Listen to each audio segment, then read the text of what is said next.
Shalom. I want to give all praise, honor, and glory to Yahweh Bashim, Yahweh Shai, Bashim Kakadash. I want to my apostles, the elders, of great millstone, salutations to the 144,000 and the 1/3 of Israel. Your brother Kabash from the Jim Selena camp, and I'm here with the whole for the final. Let's do the spirit of Yahweh Bashim Shai, Bashim Kakadash. Now, I just want to touch bases back into, while we're enduring this fight to the end, what is the reward, which, through the spirit, like it says in Romans chapter 12, verse 1, we are unprofitable servants. So, this is our inheritance. Even though we're in a weaker state and all of that, we should be glad to be doing these things. In other words, the works of the Lord. So the Lord is having us endure to these times, and he said himself he's going to reward us. And that's what we should be looking towards, because everything is all about Yahweh Shai. And one of the rewards I want to go into is Zechariah chapter 12, verse 8. And it says, in that day, matter of fact, I'm going to start at verse 7. The Lord also shall save the tents of Judah first. That King Mashah and all of them, they came out of One West, Elder Abba Bivens. A lot of our elders that came out of One West, they was of the tribe of Judah. And the Lord was doing that because of the order that he already set in these particular scriptures. Was the tribe of Judah is so-called Negroes, but in essence the southern kingdom. That the glory of the house of David, because the house of David is of the southern tribe Judah, which I'm a part of, and the glory of the inhabitants of Jerusalem do not magnify themselves against Judah. Yeah, the northern kingdom. The northern kingdom, they look down on the southern kingdom. Which is all because of the curses. Verse 20, it's like verse 8, and it says, in that day shall the Lord defend the inhabitants of Jerusalem. Yeah, the Lord's going to defend us. He's defending us not through the spirit, but ultimately he's going to do it physically. And he that is feeble among them at that day should be as David. Yeah, we all are feeble, man.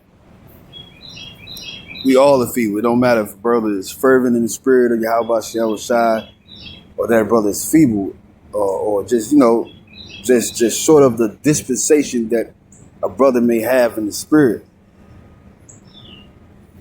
So, and he that is feeble among them at that day should be as David. And the house of David should be as Yahweh. So all of us, from the least to the greatest, we're going to be as angels of the Lord. It says right here, because he that is feeble among them in that day should be as David. And David is essentially the king of the house of David under Yahweh Shai. It says, and the house of David shall be as God, as the angel, because that's what it means, not the maker God, but the angel, which the Hebrew word God goes back to, what God in the Hebrew goes back to Allah. And it says, as the angel of the Lord before them. Meaning we're going to be a power in the day before the Lord when he visits the earth again. Verse 9, and it shall come to pass in that day that I will seek. And it shall come to pass in that day that I will seek to destroy all the nations that come against Jerusalem.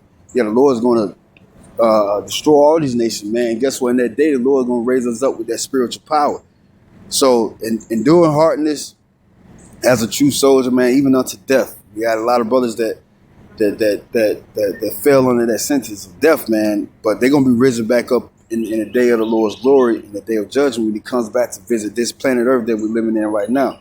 Pursuant to 1 Thessalonians chapter 4, I think around the 16th verse, and also 1 Corinthians chapter 15. We're gonna be changing the twinkling of an eye. So yeah, man. So, endure the fight, man, because it's well worth it, man. It's well worth it. You know, because the Lord is He's gonna raise us up, man. In these feeble and weak bodies that we got, man, the Lord's gonna change it the twinkling of an eye real soon, man. All we gotta do is endure, keep going, suffer what we gotta suffer, man, and cleave to the Heavenly Father. Because, like it says in Zechariah chapter 10, verse 6, when the Lord visits the earth, He's gonna be mad at everybody else, but it's gonna be like we never left His side, because the elect is predestinated from the foundations of the earth to be the chosen people. So the Lord's going to have grace upon us, just like He did our forefather Noah in that first death, which is the flood. But in the second death, with fire coming down, the Lord's going to have mercy on us, but He's going to show no pity to the 2/3 of Israel and the rest of these other nations, and put these world leaders in captivities and chains like we had to suffer in the Atlantic slave trade and other slave trades that our people had endured. So with that, I'm going to say shalom.